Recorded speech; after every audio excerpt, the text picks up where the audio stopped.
Hey guys, welcome back.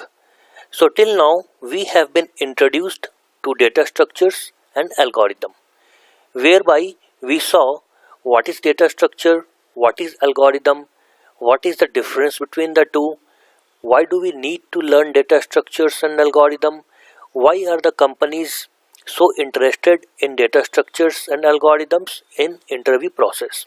Hope all of these concepts are clear. Now with this video, we'll start the next topic, which is recursion. Now if you remember from the introductory video, we said that data structures and algorithm are nothing new in our life. We use them knowingly or unknowingly in our everyday life.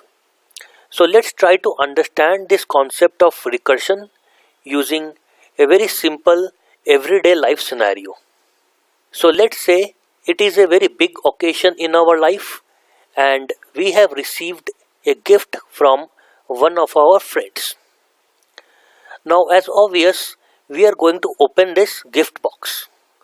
So when we open this gift box, we find another smaller gift box within the bigger box.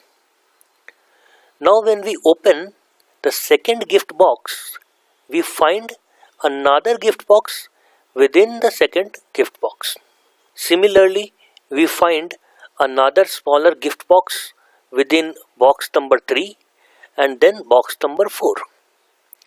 Finally, when we open box number 5, we find our real gift, which is a golden ring, which was awesome.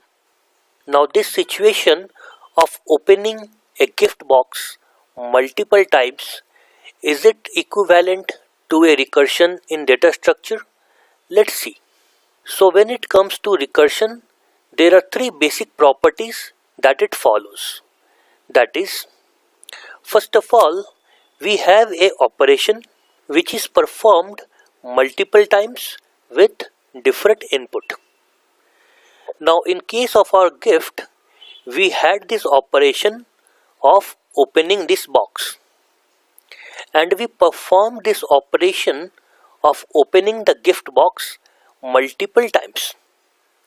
But every time we opened the box, it was with a different input. Now what was the different input? It was a altogether different box. So first we opened this box, then we opened this box, then we opened this box, and so on. So we opened 5 different boxes. But the process of opening all these boxes are always same. That is why we are saying same operation is being performed. Okay. Now let's see what is the second property of recursion. Now the second important property of recursion is that in every step we try to make the problem smaller. Similarly, in case of opening the gift box, we tried to make the problem smaller. So first we opened the bigger box, then the next smaller box, then the next smaller box, and so on.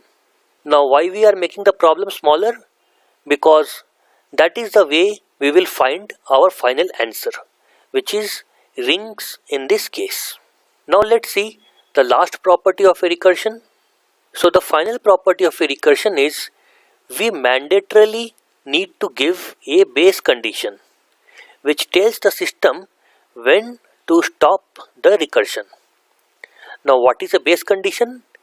Base condition is basically the condition after that we will not do any more recursion.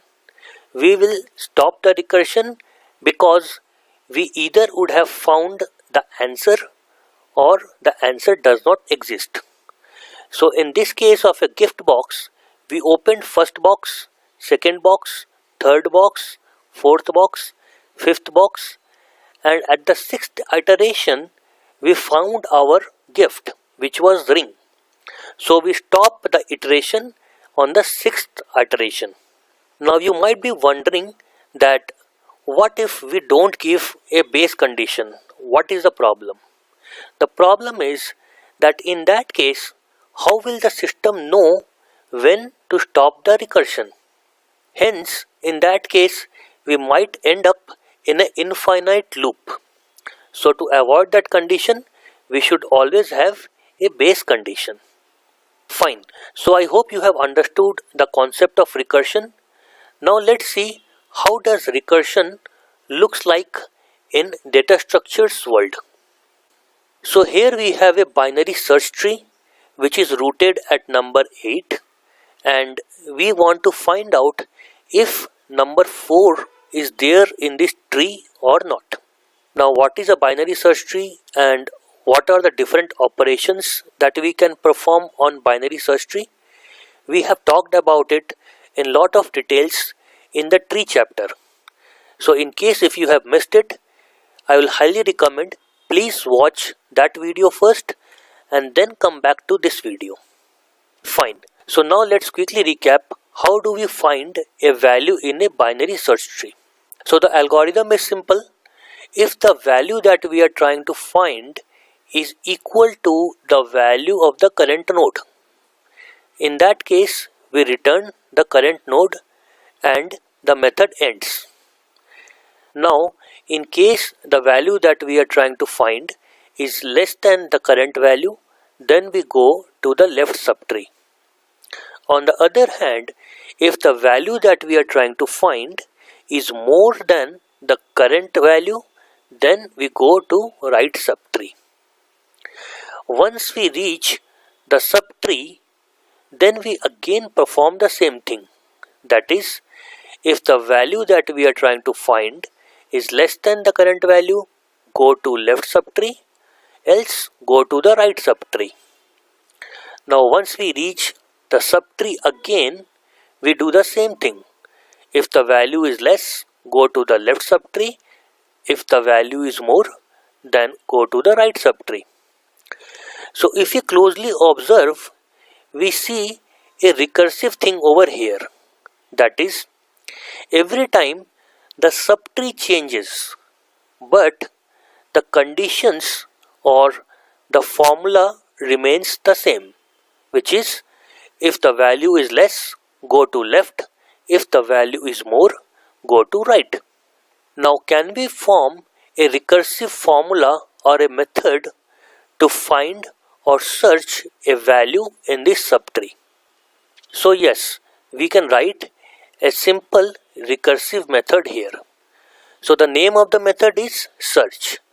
It takes a root reference and the value that needs to be searched. If the root equals null, that means if the root does not exist, then there is no question of searching. So we simply return a null indicating that the value is not there in this tree. Else, if the root's value or the current node's value is equals to the value that we are looking for, then we are good. We simply return that current node. Else, if the value that we are trying to look is less than the current value, then we have to go to the left subtree. And in case if the value we are looking for is more than the current value, in that case we go to the right subtree.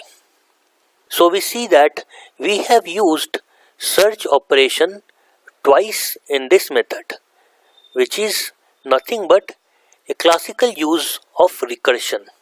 So I hope that you have understood what is recursion. Now let's quickly recap the properties of recursion once again. So property number 1 was same operation is performed multiple times with different input. So we have seen in our algorithm, we have used the same operation, which is search method, twice in this current method, which is search. But the inputs in both the cases were different. Previously we were using root, but when we are calling it recursively, we are calling it with a different input. Root.left in this case and root.right in this case. Now the next property was, in every step we try to make the problem smaller. So did we make our problem smaller in every step? Yes, we did. So in every step, we are calling either root.left or root.right. So effectively, we are actually reducing the size of the problem into half every time. So in case if we are going to root.left, we have eliminated the entire right subtree. Similarly, if we would have come to the right subtree, we would have eliminated the entire left subtree. So basically, in every step, we are making the problem smaller. Now the last property is we mandatorily need to give a base condition. So did we give a base condition here? Yes. So these two lines over here are nothing but the base condition. That is, if root is not available, return a null and don't do any more recursive calls.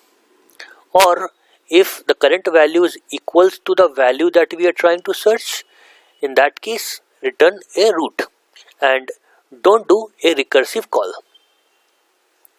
So those were the two base condition over there. Fine. So I hope you have understood recursion on a very high level. In case if you still have doubt, nothing to worry. We are going to talk about recursion in lot more details in the next videos. So please keep watching. So with this, we come to end of this video.